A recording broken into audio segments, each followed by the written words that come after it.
హల్లెలూయా. మరి యొక్క పర్యాయము దేవుడు మనల్ని సజీవమైనటువంటి పరిశుద్ధమైనటువంటి కుటుంబాలుగా, పరిశుద్ధమైనటువంటి వ్యక్తులుగా ఏర్పాటు చేసుకొని ఈ సమయంలో దేవుని యొక్క సన్నిధిలో కూడుకునే భాగ్యం ఇచ్చి ఉన్నాడు. ఆరాధన చేసి ఇచ్చి ఉన్నాడు. ఈ సమయంలో వాక్యములు కూడా మనకు వినిపిస్తూ వాక్యము అనేటటువంటిది మనల్ని బ్రతికింపచేసేది, నిత్య జీవములోనికి నడిపించేది. వాక్యం అనేది పైకి ఎక్కించేది.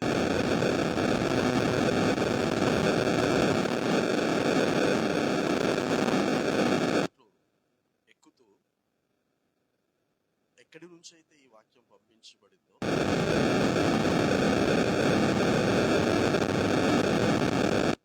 కాబట్టి ఈ వాక్యము మనం వింటున్నప్పుడు ఏవైనా సరి చేసుకోవలసినవి దేవుడు చూపిస్తే సరి చేసుకోవాలి. సరి చేసుకోవటమే మెట్లు ఎక్కటము అని అర్థం. సరి చేసుకోకపోతే మెట్లు దిగి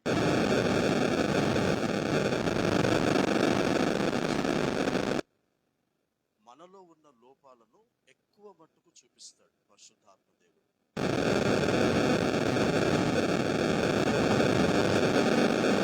లోపాలను చూపించినప్పుడు సౌలు సమర్థించుకున్న విధముగా సమర్థించుకోకూడదు. దావీదు లోపము చూపించినప్పుడు దాన్ని సరి చేసుకున్నాడు. సరి చేసుకోవాలి.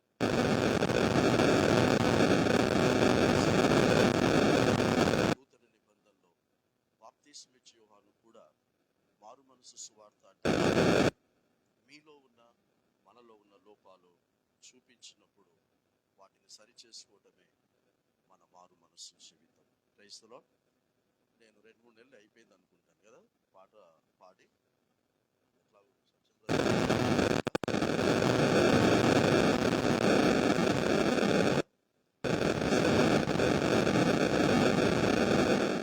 నూట 2 మహోన్నతుని స్తుతి కీర్తనలో 102వ పాట. 12:30 వరకల్లా మనము ఈ యొక్క వర్తమానాన్ని మనము ముగించడానికి పరిశుద్ధాత్మ దేవుడు సహాయం చేయుగాక. మహోన్నతుని స్తుతి కీర్తనలో 102. దారి తప్పిపోతున్నావా విశ్వాసీని, తీరమేదో గమనించావా విశ్వాసీ, నీవు దారి తప్పిపోతున్నావా విశ్వాసీని, తీరమేదో గమనించావా విశ్వాసీ. ఈ లోకం ముల్లా బాట, విశ్రాంతి లేది చోట. ఈ లోకం ముల్లా బాట, విశ్రాంతి లేది చోట. యేసయ్యా జీవపు ఊట, సాగిపో ఆయన వెంట. యేసయ్యా జీవపు ఊట, సాగిపో ఆయన వెంట. యేసుతో నీవుంటావా విశ్వాసీ, లోకం విడిచి రానంటావా విశ్వాసీ. నీవు యేసుతో నీవుంటావా విశ్వాసీ, లోకం విడిచి రానంటావా విశ్వాసీ. ఓడల్లో నల్లని కాకి చూడ పంపే లోకానికి, ఓడల్లో నల్లని కాకి చూడ పంపే లోపానికి. చూడ చూడ లోకపు రుచి ఓడ మరిచిపోయే కాకి. చూడ చూడ లోకపు రుచి ఓడ మరిచిపోయే కాకి. కాకిలాగా నీవుంటావా విశ్వాసీ, నీవు పౌరం వల్ల మల్లొస్తావా విశ్వాసీ. నీవు కాకిలాగా జీవిస్తావా విశ్వాసీ, నీవు పౌరం వల్ల మల్లొస్తావా విశ్వాసీ. ఓడలో ఉన్నానాడు యేసు నీకు తోడుంటాడు. ఓడలో ఉన్నానాడు యేసు నీకు తోడుంటాడు. ఆశలన్నీ తీరుస్తాడు, ఆశ్రయంగా ఉంటాడు. ఆశలన్నీ తీరుస్తాడు, ఆశ్రయంగా ఉంటాడు. యేసుతోనే ఉంటావా విశ్వాసీ, విడిచి రానంటావా విశ్వాసీ. నీవు యేసుతోనే ఉంటావా విశ్వాసీ నీవు లోకం విడిచి రానంటావా విశ్వాసీ మళ్ళీపోకు మాయా లోకం చూడ చూడ చక్కని సమయం మళ్ళీపోకు మాయా లోకం చూడ చూడ చక్కని సమయం వేడుకో యేసుని పాదం చేరుకో ఆ పరలోకం వేడుకో యేసుని పాదం చేరుకో ఆ పరలోకం యేసుతోనే ఉంటావా విశ్వాసీ లోకం విడిచి రానంటావా విశ్వాసీ నీవు యేసుతోనే ఉంటావా విశ్వాసీ లోకం విడిచి రానంటావా విశ్వాసీ నీవు దారి తప్పిపోతున్నావా విశ్వాసీ నీవు లోకం విడిచి రానంటావా విశ్వాసీ నీవు దారి తప్పిపోతున్నావా విశ్వాసీ నీవు తీరమేదో గమనించావా విశ్వాసీ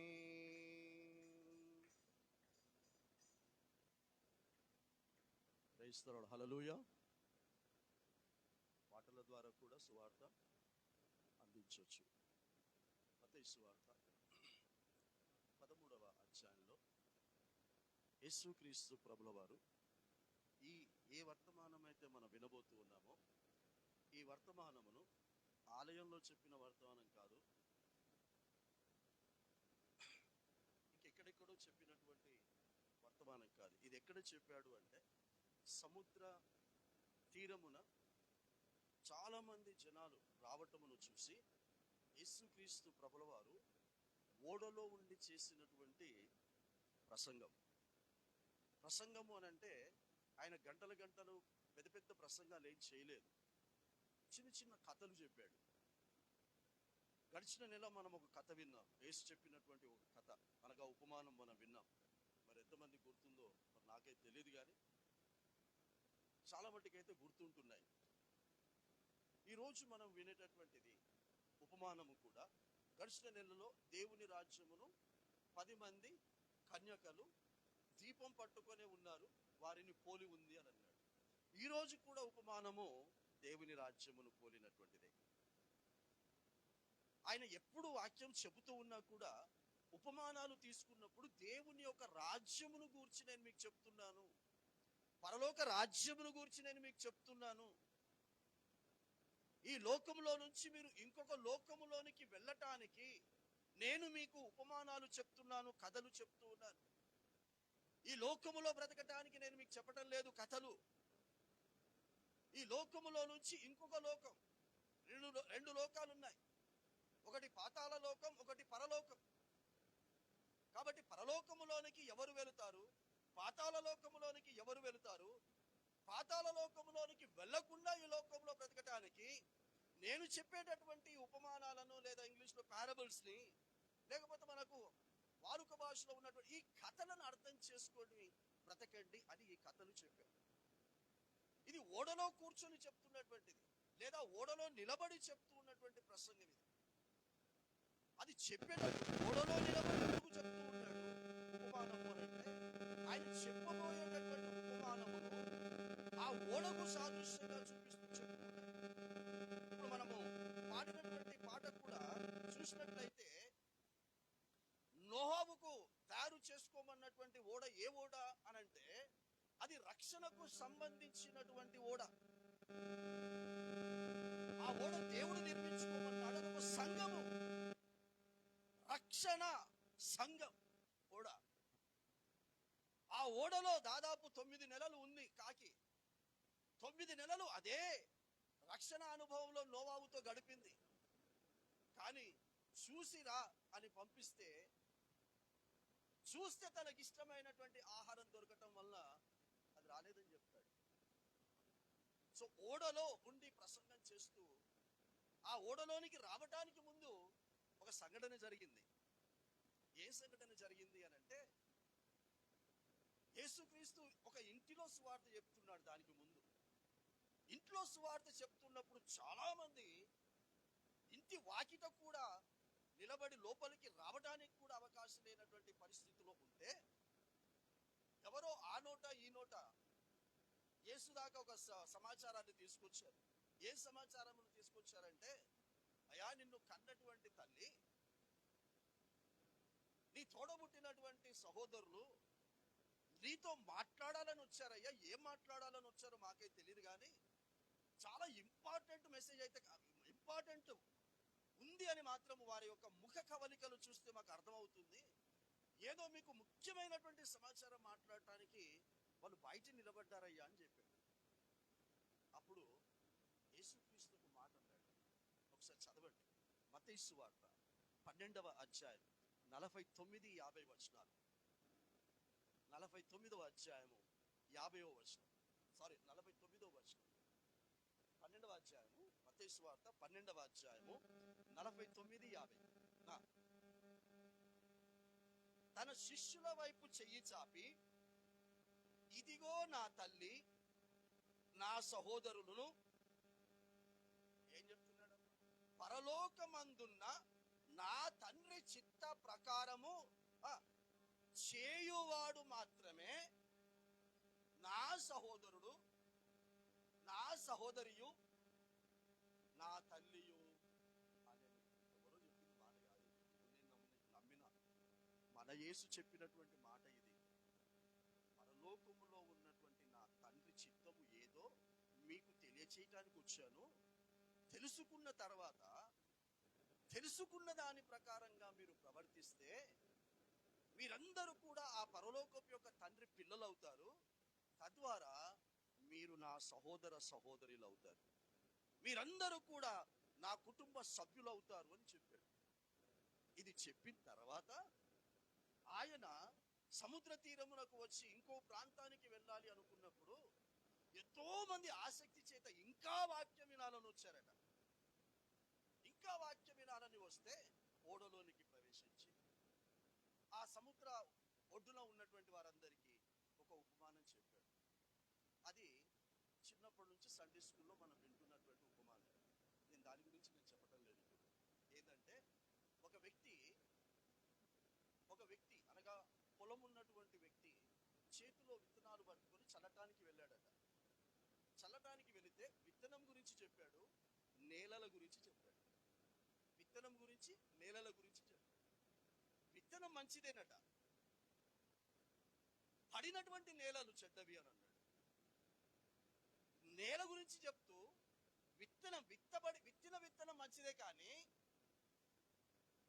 ఏ నేలలోనైతే పడిందో ఆ నేల స్వభావము చెప్పాడు. ఆ తర్వాత లాస్ట్ చివరిలో మంచి నేల అని చెప్పాడు. ఎక్కువ నేలలు ఏమున్నాయని చెప్పాడు అని అంటే ఫలించని నేలలే ఎక్కువ ఉన్నాయని చెప్పాడు. ఆ ఉపమానం చెప్పిన తర్వాత ఇప్పుడు మనము ధ్యానించబోయేటటువంటి ఉపమానం ఏంటంటే, యేసుక్రీస్తు ప్రభుల వారు ఈ ఉపమానం చెప్తూ పరలోక రాజ్యము గురించి నేను చెప్తున్నాను, దేవుని రాజ్యము గురించి నేను చెప్తూ ఉన్నాను అని చెప్తూ, చదవండి.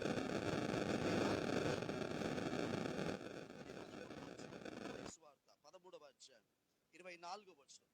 అది అవుట్లైన్ గా మనం ఎందుకు తీసుకున్నాము ఆ విత్తనం అంటే, ఈ యొక్క ఉపమానమునకు ఆ పై చెప్పినటువంటి ఉపమానము చాలా దగ్గర సంబంధం ఉంది అని మీకు జ్ఞాపకం చేస్తున్నాను. చదవండి ఎవరైనా. 24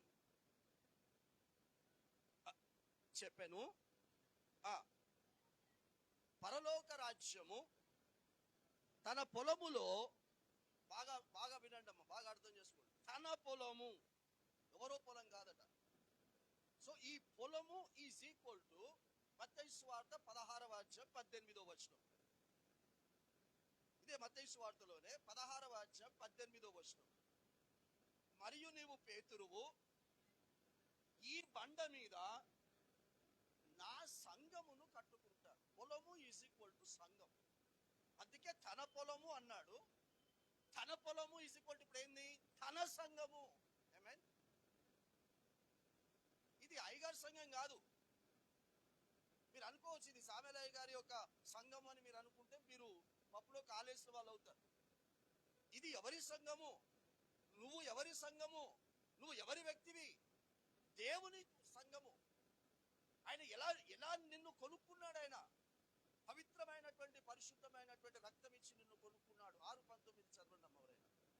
అపోస్తలుడైనటువంటి పౌలు కొరింథీ సంఘానికి రాసిన పత్రిక 6వ అధ్యాయం 19వ వచనం.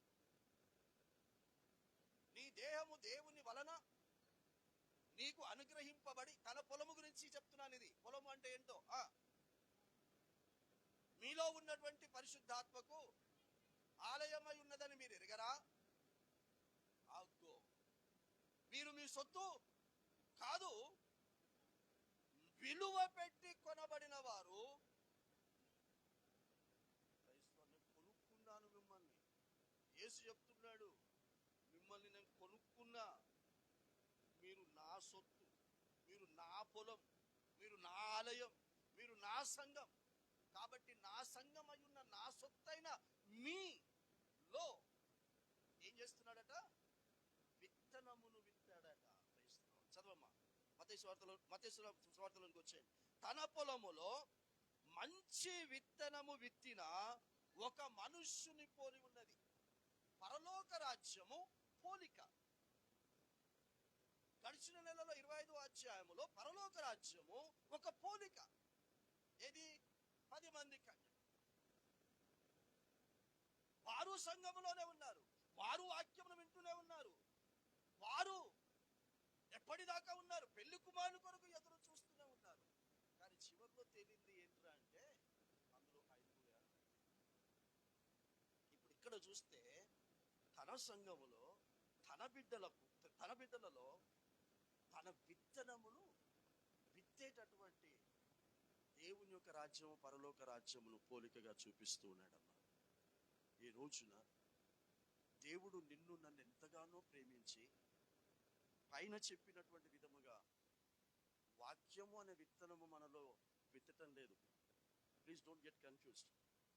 వాక్యము అనే విత్తనము మనకు విత్తటం లేదైనా మారు మనస్సు వాక్యము, రక్షణ వాక్యము మనకు విత్తుతూ ఉన్నాడు. దేవుని రాజ్యముగా మనము తయారయ్యే వాక్యమును విత్తుతూ ఉన్నాడు. అందుకే ఆ విత్తనాల ఉపమానములో పైన చదవండి అమ్మా. విత్తనాల ఉపమానములో 19వ వచనం, 12-19 పైన బిడ్డ. అదే 13లోనే 19వ వచనం. ఎవడైనను రాజ్యమును గూర్చిన వాక్యము వినియు. అక్కడ వాక్యమును వినియు అని రాయలే, రాజ్యమును గూర్చిన వాక్యము విని. అంటే నేను రాజ్యము ఎలా అవ్వాలి అని నేను వాక్యముని వినాలట. మళ్ళీ పదే గుర్తు చేయను నేను మీకు. ప్రకటన గ్రంథం 1వ అధ్యాయం 6, 7, 8 వచనాల్లో చెప్తాడు. ఏమంటాడు? ఆయన ఒక పవిత్రమైనటువంటి పరిశుద్ధమైనటువంటి రక్తము వలన మనము తన తండ్రికి ఒక రాజ్యముగాను యాజకులుగా అయ్యాము అంటాడు. సో యేసుక్రీస్తు ఒక పవిత్రమైన పరిశుద్ధమైనటువంటి రక్తము ద్వారా మారు మనసు పొంది రక్షించబడినటువంటి మనము రాజ్యముగా దేవుని ద్వారా గుర్తించబడాలి. ఆయన మనల్ని రాజ్యముగా గుర్తించకుండా ఏం చేస్తున్నాడు అని చెప్తున్నాడంటే, ఆయన ఏ చక్కటి దేవుని రాజ్యమును కూర్చున్నటువంటి వాక్యం, దేవుని రాజ్యముగా తయారయ్యేటటువంటి వాక్యం మనకు విత్తి అలా వెళ్తాడో లేదో, యేసుక్రీస్తు అలా వాక్యం చెప్పి అలా వెళ్ళిపోతాడో లేదో, ఆ యేసుక్రీస్తుకు సంబంధించిన ఒక శత్రువు రెడీగా ఉంటాడట. క్రైస్తలో దేనికి రెడీగా ఉంటాడట? ఏ పొలములోనైతే విత్తనం వేశాడో అదే పొలములో ఈయన విత్తనం కాకుండా వేరేది విత్తిపోతాడు. విత్తిపోయి ఆ పొలమును మొత్తం కూడా పాడు చేస్తాడు. అంటే ఆ సంఘమును మొత్తం పాడు చేస్తాడు. అది నేను చెప్పింది కాదు తండ్రి, నేను చెప్పింది కాదు సహోదరుడు. యేసు చెప్పిన ఉపమానం మీకు చెప్తున్నాను. ఆ ఉపమానం యొక్క వివరణ మీకు తెలియజేస్తున్నాను పరిశుద్ధాత్మ. విత్ రెఫరెన్సెస్ మీకు చూపిస్తున్నాను. పొలము అంటే ఏంటి, విత్తనము అంటే ఏంటో చూపించాను. పొలము అంటే సంఘము అని, ఆలయం అని, నిన్ను కొనుక్కున్నాడు అని చూపించాను. విత్తనము అని అంటే వాక్యము అనేటటువంటిది దేవుని రాజ్యమును కూర్చున్న మారు మనస్సు రక్షణ వాక్యము అనేటటువంటిది చూపించాను. ఇప్పుడు కాస్త ముందుకు వెళితే ఇదే సంఘములో ఇదే నీలో నాలో ఏం జరుగుతుందో చూడండి. ఇప్పుడు చదువు బిడ్డ. మనుష్యులు నిద్రించుచు ఉండగా అతని శత్రువు, నీ శత్రువు నా శత్రువు కాదట. ఇప్పుడు ప్రతి నెల 3వ ఆదివారపు దినమున నేను వస్తున్నాను, అయ్యగారు నన్ను పిలుస్తున్నాడు, పరిశుద్ధాత్మ ద్వారా ఇక్కడికి వస్తున్నాను, నేను వాక్యం చెప్పిపోతున్నాను. నేను వాక్యం చెప్పిపోతున్నాను అని నేను అంటున్నాను, నేను వాక్యం చెప్పి వెళ్ళాను అని మీరు అంటున్నారు. కానీ ప్రభు అంటాడు, వరప్రసాద్ గారు చెప్పింది నేను చెప్పాను అంటాడు. క్రైస్తవులో వరప్రసాద్ కాదు విత్తింది, ఆయన నోటిలో నుండి వాక్యం వస్తున్నప్పుడు వరప్రసాదులో కూడా వాక్యము విత్తుతున్నాను, సంఘస్థులైన మీకు కూడా విత్తుతున్నాను అని అంటాడు ఆయన. ఈయన నేను చెప్తుంటే మీకే నేను చెప్తున్నాను కాదు, నా నోటితో పలుకుతున్న ప్రతి మాట నాకు కూడా వర్తిస్తుంది, మీకు కూడా వర్తిస్తుంది. నాలో నేను వాక్యం చెప్తున్నప్పుడు నాలో లోపాలు ఉన్నాయని నేను గ్రహించినప్పుడు నా లోపాలను కూడా నేను సరి చేసుకోవాలి. లేదు మీకు లోపాలు మీ లోపాలు మీ లోపాలు అని మీకు చూపించిన పోతే అది సరి అయినటువంటి వాక్య వివరణ, వాక్య ప్రకటించేటటువంటి పద్ధతి కాదు అని నేను మీకు తెలియజేస్తున్నాను. నీకు నాకు ఎవడు శత్రువు లేడు.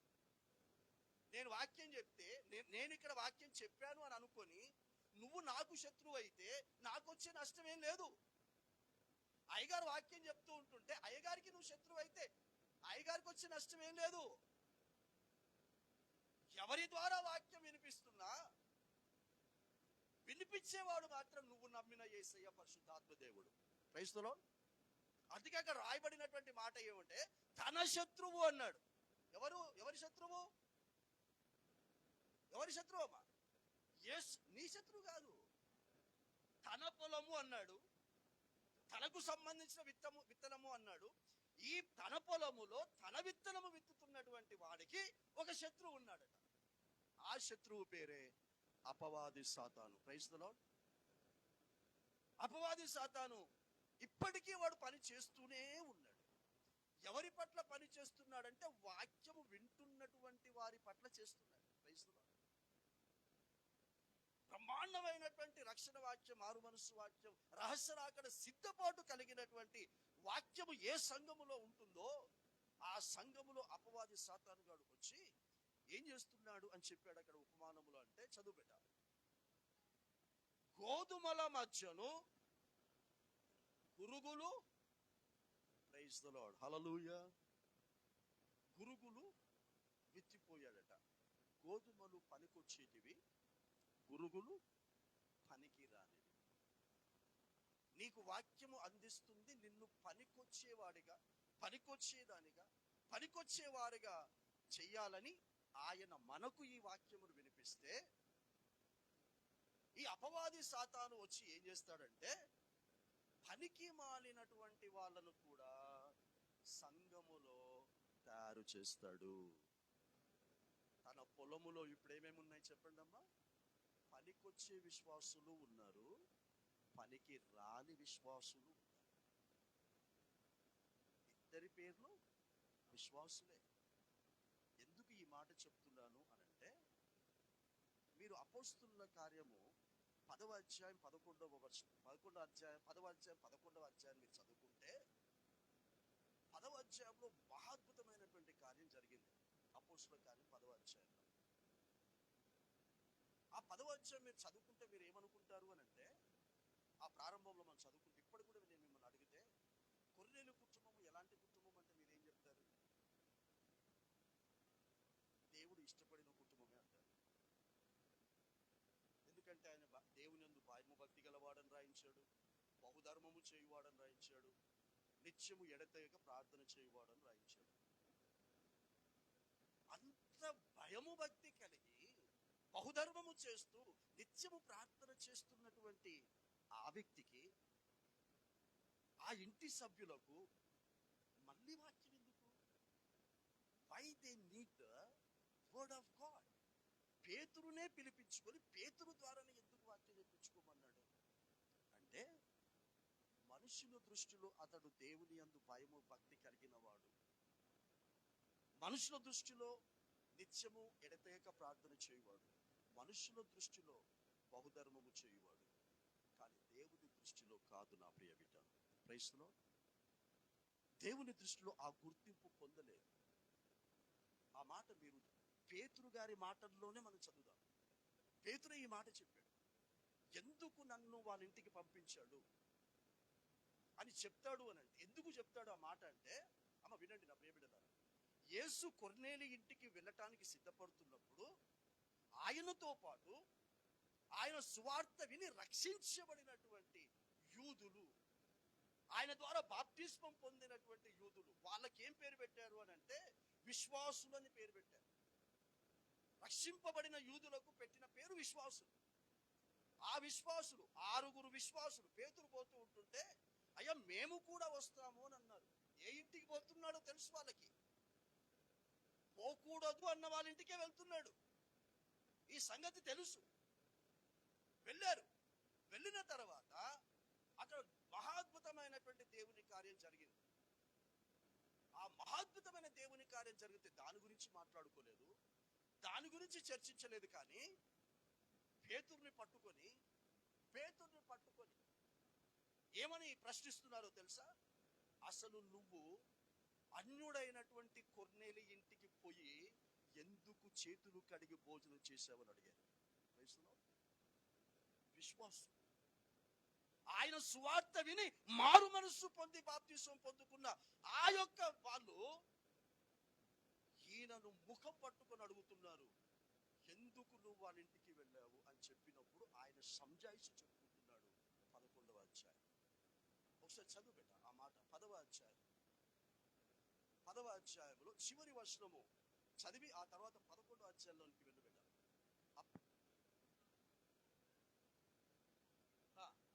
ఎందుకు బాప్తిసం పొందాలని చెప్పాడు పరిశుద్ధాత్మ బాప్తిసం వారికి ఇచ్చాడు గనక. ఓకే, ఇప్పుడు 11లో ఏమని ప్రశ్నిస్తున్నారో చూడమ్మా.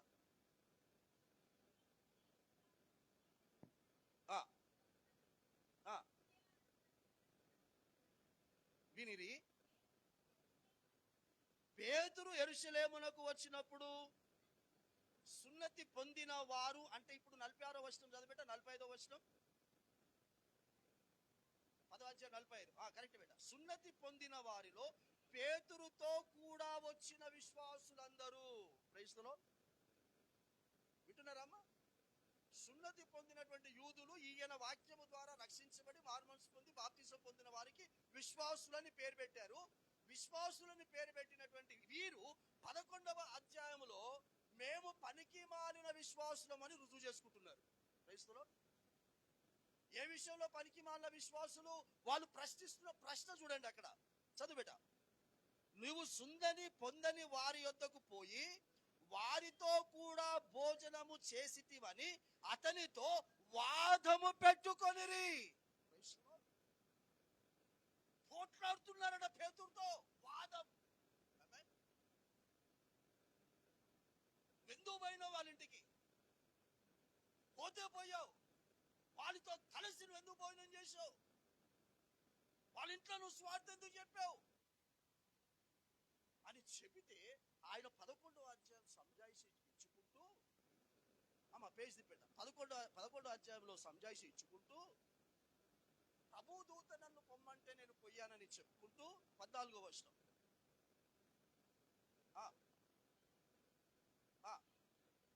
చూడండి. నాకు చెప్పినటువంటి ప్రభువు గాని ప్రభు దూత గాని ఏమని నాకు చెప్పాడు, ఏమని ఆయనకు చెప్పి పిలిపించుకున్నాడు. కొర్నేలికి ప్రభు దూత ఏమని చెప్పి పిలిపించుకోమని చెప్పాడో ఇక్కడ చెప్తున్నాడు. చదువునానా. నీవును నీ ఇంటి వారందరూ ఏ మాటల వలన, చూడండి, నీవును నీ ఇంటి వారును ఏ మాటల వలన రక్షణ పొందుదురో ఆ మాటలు అతడు నీతో చెప్పునని తన ఇంట నిలిచి తనతో చెప్పిన ఒక దేవదూతను చూచిన సంగతి మాకు తెలిపెను. ఇంట్లో 3 గంటల ప్రాంతంలో దేవదూత కనబడి, నువ్వు పేతురు అనేటటువంటి వ్యక్తిని పిలిపించుకోవాలి, అతని ద్వారా నువ్వు వాక్యం చెప్పించుకోవాలి, ఏం వాక్యం చెప్పించుకోవాలి అని చెప్పాడట ఆ దూత. ఏ వాక్యము వలన మీరు రక్షణ పొందవలెనో, ఏ మాటల వలన మీరు రక్షణ పొందవలెనో ఆ మాటలు మీరు పేతురు ద్వారా వినవలెను అని అన్నాడు. ఇప్పుడు చెప్పండి, ఆ కుటుంబము రక్షణ పొందినటువంటి కుటుంబమా పేతురు రాకముందు? దూతనే చెప్తున్నప్పుడు నీకు, నీ కుటుంబానికి, నీ ఇంటి వారికి రక్షణ అవసరమై ఉన్నది, రక్షణ సువార్త అవసరమై ఉన్నది. నేను కుటుంబానికి రక్షింపబడవలసినటువంటి వాక్యమైతే నీవు నేనెంత నథింగ్. ఏం ధర్మం చేస్తున్నామండి మనం? ఎడతెగక ప్రార్థన చేస్తున్నారట. ఏం ప్రార్థన చేస్తున్నావు? నీ వ్యక్తిగతంగా నీ ఇంట్లో ప్రార్థన చేయవు, సంఘములో ఏర్పాటు చేసిన దాంట్లో కూడా ప్రార్థన చేయవు. దేనికి దేంట్లోకి లేవు. కానీ వాదములు ప్రతివాదములు పెట్టుకోవటానికి ముందుకొస్తారా? వాదిస్తూ ఉన్నారంట పేతురుతో. ఆయన సంజాయిషి చెప్పుకోవాల్సిన అవసరం లేదు. పేతురుకు సంజాయిషి చెప్పుకోవాల్సిన అవసరం లేదు 11వ అధ్యాయంలో. కానీ సంజాయిషి ఎందుకు చెప్పుకుంటున్నాడో తెలుసా బేట? ఆ పురుగులుగా తయారైన వారు మంచి గోధుమలుగా అయ్యే అవకాశం ఉందని సంజాయిషి చెప్పుకుంటే ఆ పురుగులు మంచి గోధుమలుగా మార్చబడ్డాయి బేట. 11వ అధ్యాయం మీరు చూడండి, చివరి వర్షం చదువు బేట. చివరి వర్షం ఇది మీన్స్ 23 దాంట్లో మరి ఏమీ అడ్డము చెప్పక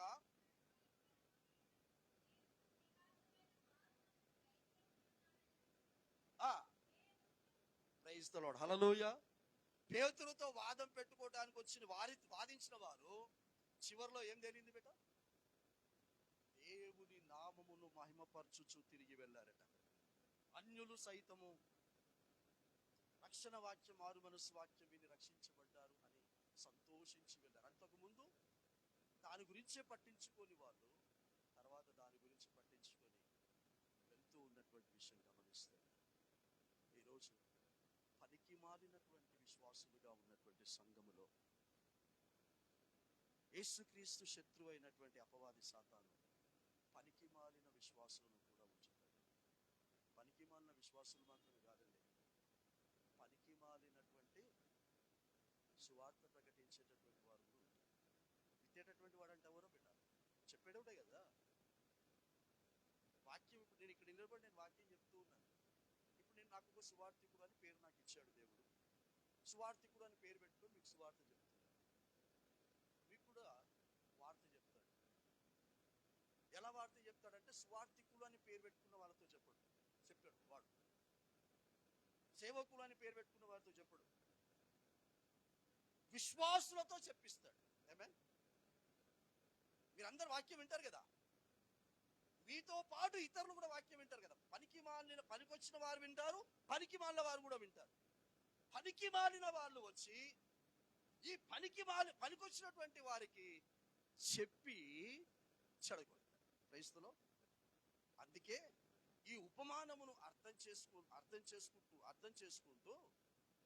అయ్యా నువ్వు చాలా చక్కటి గోధుమను విత్తిపోయావు, రాత్రికి రాత్రి వచ్చేటప్పుడు నీ శత్రువు వచ్చి గురుగులను వెళ్ళిపోయాడు, అవి పెరిగిపోయాయి.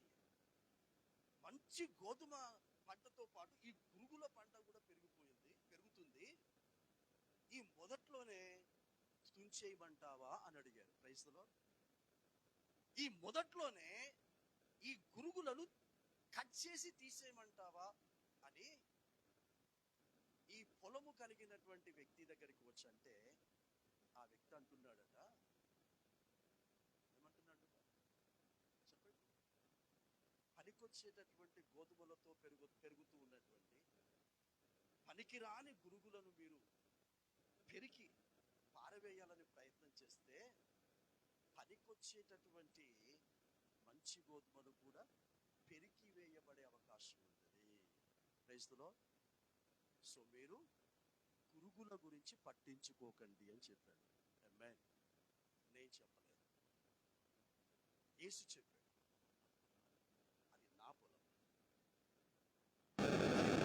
ఆనందం, అది నా ఆనందం.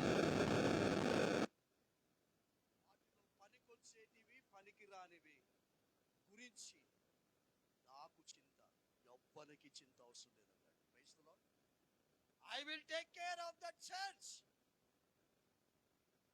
నేను చూసుకుంటాను దాని సంగతి. మీరు పనికి రాని గురుగుల గురించి ఆలోచన చేయకండి. దానిని మీరు వేరు చేయటానికి ఏమాత్రం కూడా ఆలోచన చేయకండి. గోధుమలతో పాటు పురుగులను కూడా పెరగనివ్వండి. Praise the Lord. కోతకాలం వస్తుంది కదా, ఆ కోతకాలం వచ్చినప్పుడు ఈ మంచి గోధుమలతో పాటు పురుగులను కూడా కొయ్యండి. Praise the lord. కోసి ఒక దగ్గర మీరు పేర్చండి. పేర్చినప్పుడు నేను వచ్చి నాకు తెలుసు, మీకు తెలియదు, నాకు తెలుసు ఏవి మంచి గోధుమలో ఏవి మంచి గోధుమలు కాదు. ఎవరు పనికొచ్చే విశ్వాసులో, ఎవరు పనికిరాని విశ్వాసులో నాకు తెలుసు గనక ఆ కోతకాల సమయంలో కోత పోసిన తర్వాత మీరు కుప్పగా పెట్టినప్పుడు అందులో నుంచి పనికి మాలిన విశ్వాసులను నొక్కి వక్కాలించి చెప్తున్నాను. నేను అవిశ్వాసులను అల్పవిశ్వాసులు విశ్వాసులు. గడిచిన నెల 10 మంది కన్యకలు విశ్వాసులు. 10 మంది కన్యకలలో తేలింది 5 పనికొచ్చే విశ్వాసులు, తేలింది 5 పనికి మాలిన విశ్వాసులు. Praise the Lord. ఈ నెల ఈ ఉపమానము ద్వారా ఎప్పుడు తేలుతుంది?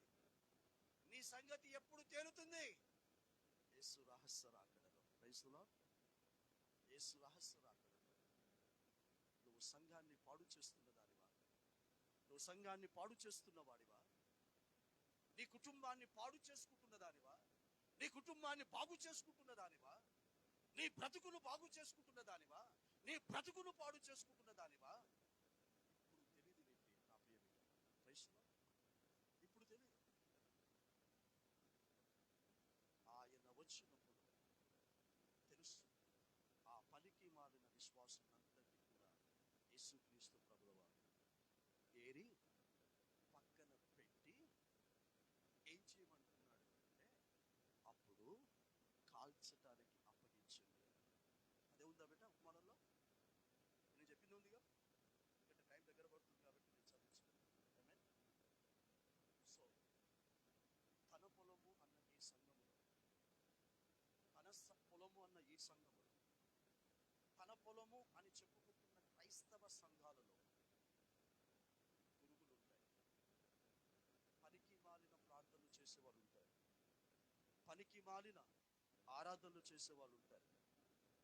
పనికి మాలిన దైవికమైన కార్యాలు చేసేవాళ్ళు ఉంటారు. ఉండనివ్వండి అంటున్నాడు. Praise the Lord. ఉండనివ్వండి. వాళ్ళను మనము ఏం చేసినా మనం బాగు చేయలేము. ఏం చేసినా మనం బాగు చేయలేము. సమూయేలు ప్రవక్త అంతటి వాడే, మచ్చలేని ప్రవక్త అయినటువంటి సమూయేలే ఇశ్రాయేలుకు మొదటి రాజు అయినటువంటి సౌలును బాగు చేయలేనప్పుడు, ఆమేన్, బాగు చేయలేనప్పుడు, నేను బాగుపడాలని నాకు లేదు అని అనుకున్నాడు సౌలు. నాకు బాగుపడాలని లేదనుకున్నాడు. బాగుపడాలని లేదు అనుకున్న వాడిని ఏం చేసినా సమూయేలే బాగు చేయలేదు. ఆ తర్వాత ఇశ్రాయేలుకు రెండవ రాజుగా దావీదు వచ్చాడు. దావీదు వచ్చిన తర్వాత నాతానును పంపించాడు. నాతానును పంపిస్తే ఒకే ఇశ్రాయేలులకు 2 రాజులు. ఆమేన్. ప్రారంభ సంగతి చెప్తున్నారు. ఈ ఉపమానము ద్వారా తేలినటువంటి విషయం ఏంటంటే, దావీదు మంచి గోధుమగా తేలాడు, సౌలు పురుగుగా తేలాడు. హల్లెలూయా. ఇద్దరికీ ప్రవక్తలను ఇచ్చాడు, ఇద్దరికీ సువార్త ప్రకటించాడు. అందులో సమర్థించుకున్నవాడు సౌలు, సమర్థించుకోకుండా మనస్ఫూర్తిగా ఒప్పుకొని సరి చేసుకున్నవాడు దావీదు. ఈరోజు ఈ వర్తమానము ద్వారా సౌలుగా ఆలయములో నుండి బయటికి వెళ్తావో, దావీదుగా ఆలయంలో నుంచి బయటికి వెళ్తావో, దేవుడు నీకే వదిలేస్తున్నాడు, నాకే వదిలేస్తున్నాడు. What is in our coach? ఏ విత్తనము అనేటటువంటి సువార్త ఎప్పుడు స్టార్ట్ అయిందో తెలుసా బిడ్డ? చెప్తారు ఎవరైనా? తన పొలము అన్నటువంటి దాంట్లో ఈ ఈ యొక్క రాజ్య సువార్త అన్నటువంటి వాక్యము ఎప్పుడు, ఎక్కడ, ఎవరి ద్వారా మొట్టమొదట విత్తబడింది చెప్పగలరు ఎవరైనా?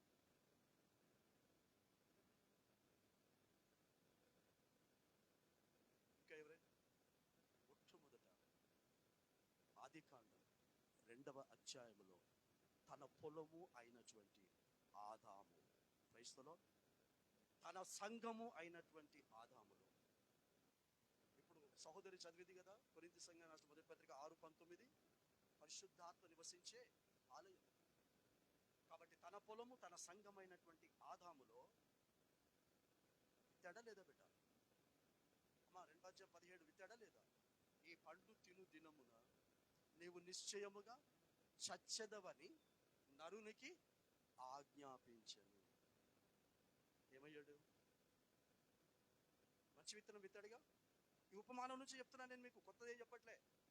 యేసు చెప్పిన ఉపమానాలన్నీ కూడా మాక్సిమం పాత నిబంధనలో జరిగినటువంటి సంఘటనల నుంచి చిన్న చిన్న కథలుగా చెప్పాడు. హల్లెలూయా. అర్థం చేసుకోవడానికి ప్రయత్నం చేయండి. ఆ మంచి విత్తనము తండ్రి అయిన యెహోవా దేవుడు ఆదాము అనేటటువంటి తన పొలములో వేస్తే, ఆ తండ్రి అయిన యెహోవా దేవుని యొక్క శత్రువు అయినటువంటి అపవాది సాతాను గాడు సర్పములోనికి దూరి ఆ సర్పము ద్వారా గురుగును నాటిపోయాడు. Praise the lord.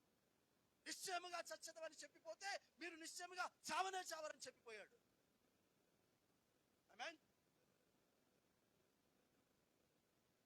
చంపేశాడా?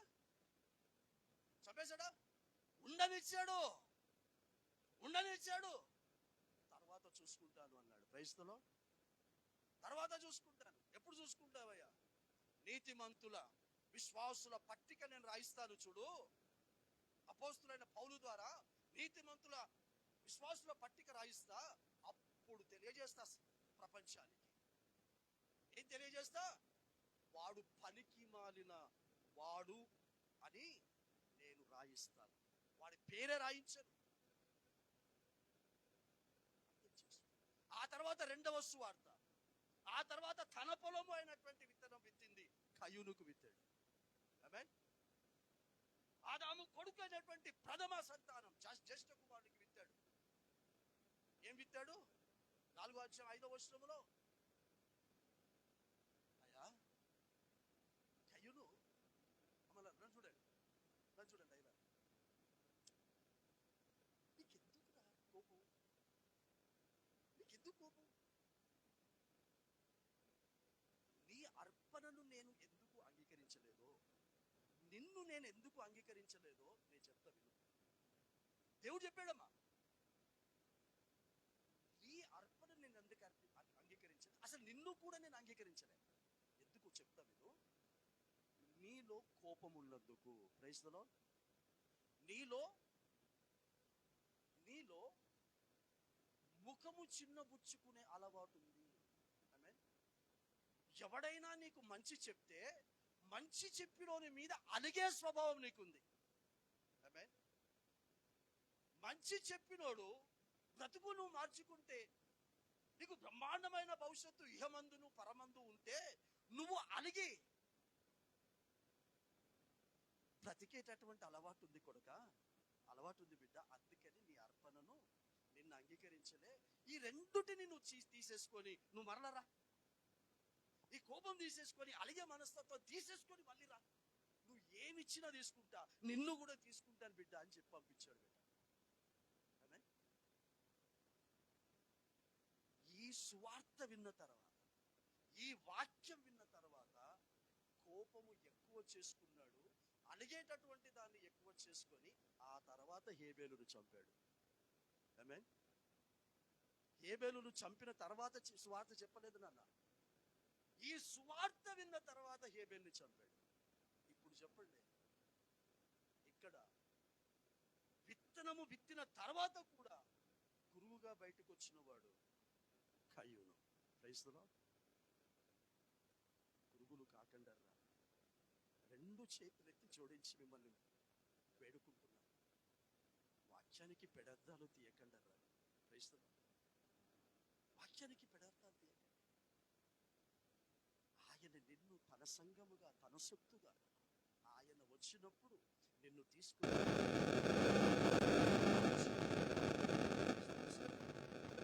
భార్యగా ప్రపంచం మొత్తానికి పరిచయం చేయాలనుకుంటున్నాడు. తన తండ్రికి కూడా నిన్ను పరిచయం చేయాలనుకుంటున్నాడు బిడ్డ. Praise the Lord. Daddy daddy 19వ తారీఖు జూలై మాసంలో గెత్సెమనే ప్రార్థన మందిరంలో సువార్త చెప్తే డాడీ ఆ సువార్త విని నన్ను పెళ్లి చేసుకునేటటువంటి విధంగా వారు లోపాలను సరిదిద్దుకున్నారు. దావీదులాగా ఇదిగో నీ కోడలు, ఇదిగో నా భార్య అని దేవుడు రేపటి దినమున నిన్ను తండ్రికి పరిచయం చేయాలని ఇష్టపడుతూ ఉన్నాడు. హల్లెలూయా. అంత గొప్ప భాగ్యకరమైనటువంటి జీవితం దేవుడు నీ కొరకు నిర్ణయించి ఈ సువార్త చెప్తే పనికిమాలిన మాటలు, పనికిమాలిన వాళ్ళ మాటలు వినకండర్రా. Praise the lord. పట్టించుకోకండి. యేసు చెప్పాడు పట్టించుకోకండి. Leave them, let them speak whatever they want to speak, let them behave whatever they want to behave. మీరు మాత్రం తన పొల్లము అన్న ఈ సంఘములో నమ్మకముగా ఉండండి. చివరిలో ఒక్క మాట మాత్రమే చదివి వినిపిస్తాను. స్ముర్న అన్న సంఘముతో దేవుడు చెప్తున్నటువంటి మాట చదవండి. 8వ వచనం, 2వ అధ్యాయం, ప్రకటన గ్రంథం 2వ అధ్యాయం 8వ వచనం.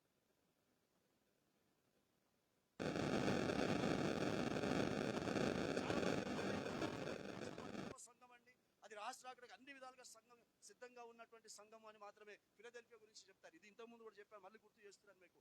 స్ముర్న సంఘము కూడా, క్రైస్తవ ఈ రోజు ఈ ఆలయాన్ని, ఈ సంఘమును దేవుడు స్ముర్న సంఘముగా మనకు పరిచయం చేస్తున్నాడు. ఆమేన్. ఈ ఉపమానము ద్వారా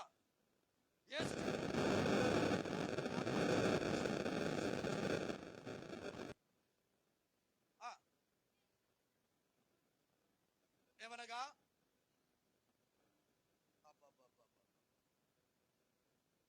ఎవరికి తెలుసటమ్మా?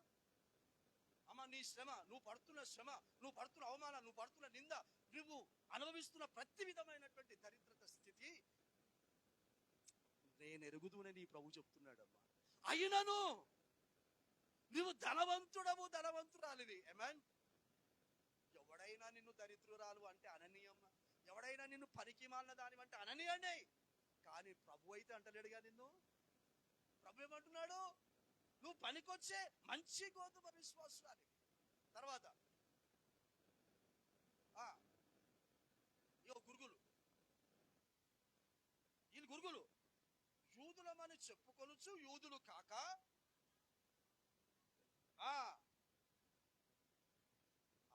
పనికొచ్చినటువంటి వారిని ఏం చేస్తున్నారట? దూషిస్తున్నారట. ఆమేన్. హల్లెలూయా. లగేసుకొని పోతావు. ఆ సంఘములో ఏ కార్యక్రమాలైనా హాయిగా అనౌన్స్ చేయగానే నువ్వు ఒక్కదానివే లగేసుకొని పోతావు. నువ్వు పోవటం వల్ల రానటువంటి మమ్మల్ని మాటలు పడాల్సి వస్తుంది.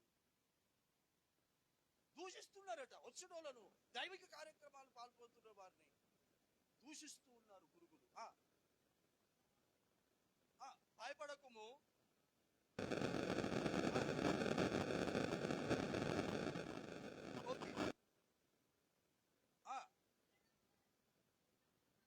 Praise the lord. హల్లెలూయా.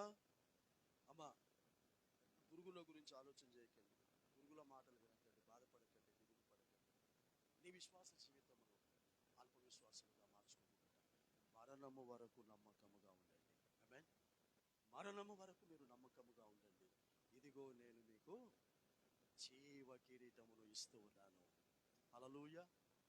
మీకు జీవ కిరీటమును ఇస్తూ ఉన్నాను. ఆ జీవ కిరీటం సొంతం చేసుకోవడానికి యేసుక్రీస్తు ప్రభుల వారు బ్రతికుండగా ఓడలో ఉండి చెప్పినటువంటి ప్రసంగం. ఉపమానమేమో తన పొలం, ఓడనేమో గెస్ట్గా ఇచ్చినటువంటి తన పొలం. ఆమేన్. ఈ రోజున ఈ సంఘం ఆయన సంఘం, ఈ సంఘం ఆయన సంఘం. ఓడ అనేటటువంటి దాంట్లో నుంచి ప్రసంగం చేస్తున్నటువంటి నేను ఒక గెస్ట్ను మాత్రమే. క్రైస్తలో ఒక గెస్ట్ స్పీకర్ అన్న పేరు మాత్రమే, కానీ ఆయన మాట్లాడుకుంటున్నారు. He is the speaker. క్రైస్తలో ఓడ ఆయనది కాదు, ఓడ వేరే వాళ్ళది ఆయనకి ఇచ్చారు. వేరే వారిది ఆయనకి ఇచ్చినప్పుడు అందులో నుంచి తన పొలము గురించి చెప్పాడు. దానికి చీర కిరీటం ఇస్తానన్నాడు. మరణం వరకు నమ్మకంగా ఉండండి, గురుగుల గురించి పట్టించుకోకండి. ఈ కొద్ది మాటలు మన వెనుకల్లో దేవుడి గురించి ఆశించును గాక. పరిశుద్ధమైన దేవ మా తండ్రి, మాతో మీరు మాట్లాడిన ప్రతి మాటను బట్టి నీకు స్తోత్రం చెల్లిస్తూ ఉన్నాను. ఆదాముకు తన పొలము అని గుర్తించి, నీ పొలము అని గుర్తించి విత్తావు. రాత్రికి రాత్రి తండ్రి ప్రభా, నీ శత్రువు వచ్చాడు, గురుగును విత్తిపోయాడు తండ్రి ప్రభా, పనికి మాలినవాడుగా తయారైపోయాడు. కయ్యూనుకు తండ్రి ప్రభ విత్తావు నీ పొలముగా. వాడు వచ్చి, సాతానుగాడు వచ్చి, నీ శత్రువు వచ్చి గురుగును విత్తిపోయాడు. అంతవరకు కోపంగానే ఉన్నాడు, అంతవరకు అలిగాడు. కానీ ఎప్పుడైతే వాడు వచ్చి గురుగు విత్తిపోయాడో హంతకుడు అయిపోయాడు తండ్రి. దేశదిమ్మరైపోయాడు, దేనికి పనికిరాని వాడైపోయాడు. అలా మేము కాకూడదని, అలా మేము గుర్తించబడకూడదని సౌలులో కూడా విత్తావు. సౌలు కూడా దేనికి పనికిరాని వాడుగా తన ఈటను తీసుకొని తానే పొడుచుకొని తిరిగి తండ్రి ప్రభ, ఏ అమాలేకులను చంపమన్నా రమ్మన్నావో విడిచిపెట్టి వచ్చినందుకు అదే అమాలేకుడి చేత తల నరికింపబడ్డాడు తండ్రి. కానీ దావీదైతే సౌలుతో ఉంటున్నప్పటికీ కూడా, గురువు అని గుర్తించినప్పటికీ కూడా అతనిని, అతని మాటలను, అతడు హింసిస్తున్న దాన్ని పట్టించుకోకుండా తండ్రి ప్రభ తన విశ్వాసమును కాపాడుకున్నాడు, తన భక్తిని కాపాడుకున్నాడు, తన యథార్థతను కాపాడుకున్నాడు, తన రక్షణను కాపాడుకున్నాడు, తన పరిశుద్ధతను కాపాడుకున్నాడు. నా ఇష్టానుసారుడు అని నీ ద్వారా బిరుదు పొందుకున్నాడు తండ్రి. అలాంటి గుంపుల్లో మేము ఉండాలని నువ్వు ఇష్టపడుతున్నావు. అలాంటి నీ ఇష్టములు మా జీవితంలో తండ్రి ప్రభ చూపించేటటువంటి భవిష్యత్ కార్యాచరణ మా అందరికీ కలగచేయండి. యేసుక్రీస్తు నామమున తండ్రి నా తిరిగేముగా పెడుతున్నాను వేడుకొంచున్నాము స్వామి. ఆమేన్. అందరికీ వందనాలండి. Praise God bless you. అవకాశం ఇచ్చిన గారికి, అమ్మగారికి సంతానం. అందరూ మోకరిద్దాం. దయచేసి అందరూ కూడా మోకరించండి, కళ్ళు మూసుకోండి. ప్రార్థన పూర్వకంగా ప్రభువులలో పాల్పొందుదాం. వారం వెంబడి వారము ప్రభు తన యొక్క శరీరములకు, తల్లి శరీరంలో కార్చే రక్తములకు సాదృశ్యం ఉంటున్న యొక్క రొట్టె ద్రాక్షరసములో పాల్పొందటానికి అవకాశం ఇస్తుంటున్నాను. కాబట్టి మరి యొక్క ఆదివారము, ఈ జూలై మాసంలో 3వ ఆదివారమును ఆయన యొక్క రక్త మాంసంలో పాలువారం అవటానికి